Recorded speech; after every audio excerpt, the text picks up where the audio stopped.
കടൽഭിത്തി നിർമ്മാണം ആരംഭിക്കണമെന്ന് ആവശ്യപ്പെട്ട് ചെല്ലാനത്തും കണ്ണമാലിയിലും ജനകീയ സമരസമിതിയുടെ നേതൃത്വത്തിൽ റോഡ് ഉപരോധിച്ച് പ്രതിഷേധിക്കുന്നു. കടലേറ്റം രൂക്ഷമായ പ്രദേശങ്ങൾ ടെട്രാപോഡുകൾ സ്ഥാപിക്കണമെന്നാണ് ആവശ്യം. കണ്ണമാലിയിലെ പ്രശ്നത്തിൽ പരാതിയുമായി ആരും സമീപിച്ചിട്ടില്ല എന്ന് കേന്ദ്രമന്ത്രി ജോർജ് കുര്യൻ പറഞ്ഞു. പരാതി കിട്ടുന്ന മുറക്കിടപെടുമെന്നും ജോർജ് കുര്യൻ പറഞ്ഞു.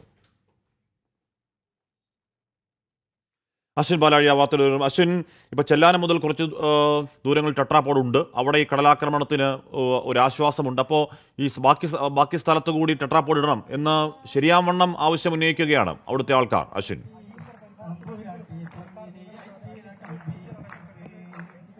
തീർച്ചയായും ഹാഷ്മി സൂചിപ്പിച്ചതുപോലെ ചെല്ലാനത്ത് കുറച്ചു പ്രദേശത്ത് മാത്രമാണ് ടെട്രാപോഡ് നിലവിൽ സ്ഥാപിച്ചിരിക്കുന്നത്. അവിടെ വലിയ ആശ്വാസവുമുണ്ട് കടൽക്കയറ്റത്തിന്.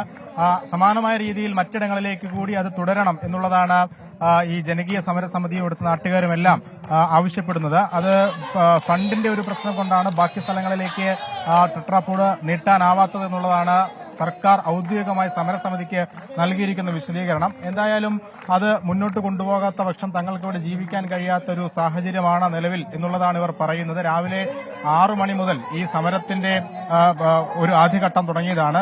തീരദേശപാത ഉപരോധിച്ചുകൊണ്ടാണ് ഇന്നത്തെ ഇവരുടെ സമരം നടക്കുന്നത്. നൂറുകണക്കിന് സമരസമിതി പ്രവർത്തകർക്ക് പുറമെ നാട്ടുകാരും സമരത്തിന്റെ ഭാഗമാകുന്നുണ്ട്. ഇപ്പോൾ ഏകദേശം 4 മണിക്കൂർ പിന്നിടുകയാണ് ഈ തീരദേശപാത ഉപരോധിക്കാൻ ആരംഭിച്ചിട്ട്. നിലവിൽ ഒരു സംയമന ചർച്ചയ്ക്കും പോലീസുമായുള്ള ഒരു സംയമന ചർച്ചയ്ക്കും സമരക്കാർ തയ്യാറായിട്ടില്ല. നിലവിലിപ്പോൾ തഹസിൽദാർ സ്ഥലത്തെത്തിയിട്ടുണ്ട്. സമരസമിതിയുടെ നേതാക്കളുമായി അവർ ഒരു ചർച്ചയ്ക്കുള്ള ആലോചനകൾ ആരംഭിച്ചിട്ടുണ്ട്. ഇതുവരെ എന്തായാലും ഒരു പരിഹാരമാവാതെ ഇവിടെ നിന്ന് പോവില്ല എന്നുള്ള ഉറച്ച തീരുമാനത്തിൽ തന്നെയാണ് സമരസമിതി ഉള്ളത്, നാട്ടുകാർ ഉള്ളത്. അവരുടെ മുദ്രാവാക്യവും പാട്ടുകളുമൊക്കെയായി തുടരുകയാണ്. ഒപ്പം ഉച്ചക്കത്തേക്കുള്ള ഭക്ഷണം അതും പാകം ചെയ്തുകൊണ്ടിരിക്കുകയാണ്. അങ്ങനെ എന്തായാലും ഒരു തീരുമാനമാകാതെ ഇവിടെ നിന്ന് പിന്മാറില്ല എന്നുള്ള ഉറച്ച നിലപാടാണ് ഹാഷ്മി സമരസമിതി മുന്നോട്ട് വയ്ക്കുന്നത്. അശ്വിന, ടെട്രാപോഡ് ഇട്ട സ്ഥലത്ത് കടലേറ്റത്തിന് ആശ്വാസമുണ്ടായി എന്നുള്ളത് മാത്രമല്ല, ഒരു ഭാഗത്ത് ടെട്രാപോഡ് ഇട്ടാൽ മറുഭാഗത്ത് കടലാക്രമണം രൂക്ഷമാകും എന്ന് ശാസ്ത്രീയമായി തന്നെ അവർക്കറിയാമല്ലോ. അവരുടെ ജീവിതമാണല്ലോ അത്, അവർക്കറിയാം. അപ്പോൾ ഇപ്പോൾ ഇന്നലെ നമ്മൾ കണ്ടത് മുതലപ്പുഴയിൽ ശരിയാവണ്ണം അവിടുത്തെ അതിലുറപ്പ് രാഷ്ട്രീയം ഇല്ലെന്ന് പറയുന്നു. അല്ലെങ്കിൽ കൂടിയും മുതലപ്പുഴയിലെ പ്രശ്നങ്ങൾ ഉന്നയിച്ചിട്ട് അവിടെ സമരം കാണുന്നുണ്ട്. ഇന്നിപ്പോൾ ചെന്നാലത്ത് ഇതൊക്കെ ഇവർ ഉന്നയിക്കുന്ന ആവശ്യങ്ങൾ 101% യുക്തിഭദ്രമാണ് എന്നുള്ളതാണ് യാഥാർത്ഥ്യം. അശ്വിൻ,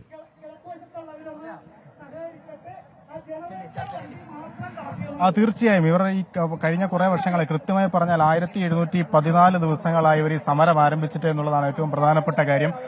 നിലവിൽ ഇപ്പോൾ എന്താണ് സമരം മുന്നോട്ട് കൊണ്ടുപോകുന്നത്, അല്ലെങ്കിൽ അത് നിർത്താൻ ആരെങ്കിലും ആവശ്യപ്പെട്ടിട്ടുണ്ട്? നിർത്താൻ പോലീസുകാരാണ് ആവശ്യപ്പെടുന്നത്. അത് ഞങ്ങള് മുഖവിലക്കെടുക്കുന്നില്ല. അവർ അറസ്റ്റ് ചെയ്യുകയോ ലാത്തി ചാർജ് നടത്തിയോ വെടിവെക്കെ എന്ത് ചെയ്താലും ഞങ്ങൾക്ക് പ്രശ്നമില്ല. ഞങ്ങൾ ഇവിടെ ഇരിക്കും.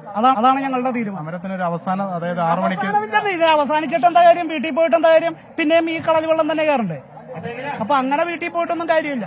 തഹസിൽദാർ വന്നിട്ടുണ്ട്, ചർച്ചയ്ക്ക് തയ്യാറാണോ? എന്താ തഹസിൽദാർ വന്നിട്ടുണ്ട്, അവരുമായി ചർച്ചയ്ക്ക്? കളക്ടർ വന്നെന്ന് പറയുന്നു. ഇപ്പൊ തഹസിൽദാരൊന്നും നമ്മള് നോക്കിയല്ല. അതിനല്ല സമരത്തിൽ നിന്ന് പിന്മാറാമെന്നാണോ? കളക്ടർ എത്തിയൊരു ചർച്ച നടത്തിയാൽ അങ്ങനെ പിന്മാറാനൊന്നുമില്ല. ന്യായമായ കാര്യമാണ് പറയുന്നതെങ്കിൽ ഞങ്ങള് പറയുന്ന കാര്യം അംഗീകരിക്കുകയാണെങ്കിൽ നമുക്ക് പരിഗണിക്കാം. അതല്ലാതെ ഹാഷ്മി, എന്തായാലും ഇവർ ആവശ്യപ്പെടുന്ന ചില കാര്യങ്ങളുണ്ട്. ഈ അവരുടെ ഇതിൽ കൊച്ചി പോർട്ട് ഡ്രഡ്ജ് ചെയ്യുന്ന മണ്ണ് ലഭ്യമാക്കി ചെല്ലാനം കൊച്ചി തീരം പുനർനിർമ്മിക്കുക എന്നടക്കമുള്ള ആവശ്യങ്ങൾ ഇവർ മുന്നോട്ട് വയ്ക്കുന്നുണ്ട്. അതടക്കം അതിലൊരു പരിഹാരം കാണാതെ ഇന്ന് ഈ സമരത്തിൽ നിന്ന് പിന്നോട്ട് പോവുകയില്ല. അതായത് പരിഹാരമില്ലെങ്കിൽ ഇന്ന് രാത്രിയും നാളെയും എല്ലാം സമരവുമായി ഈ തീരദേശ പാതയിൽ തന്നെ ഇവർ തുടരും എന്നുള്ള ഉറച്ച നിലപാടാണ് ഹാഷ്മി ഇവർ മുന്നോട്ട് വയ്ക്കുന്നത്. ഓക്കെ, അശ്വിൻ ബാലാഴിയാണ്. കണ്ണമാലിയിലെ പ്രശ്നത്തിൽ പരാതിയുമാരും സമീപിച്ചിട്ടില്ല എന്ന് പറയുകയാണ് കേന്ദ്രമന്ത്രി ജോർജ് കുര്യൻ. ഇന്നലെയും ഈ മുതലപ്പുഴയിൽ കേന്ദ്രമന്ത്രിക്കെതിരെ പ്രതിഷേധം ഉണ്ടാവുന്നത് കണ്ടിരുന്നു. അദ്ദേഹത്തിന്റെ വാക്കുകളിലേക്ക്.